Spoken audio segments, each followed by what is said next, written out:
How to reset Instagram password. Hi everyone, I'm here to assist you today. Without any delay, let's jump right in. First, open Instagram on your device. Make sure you're logged into your account. Then click on your profile at the bottom right corner of your screen. Click on three lines at the top right corner of your screen.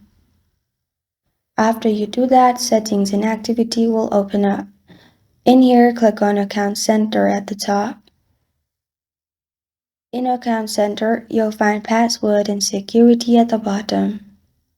Click on Password and Security and click on Change Password in here. After you click on Change Password, as you need to reset your Instagram password, simply click on Instagram. Then click on Forgot Your Password.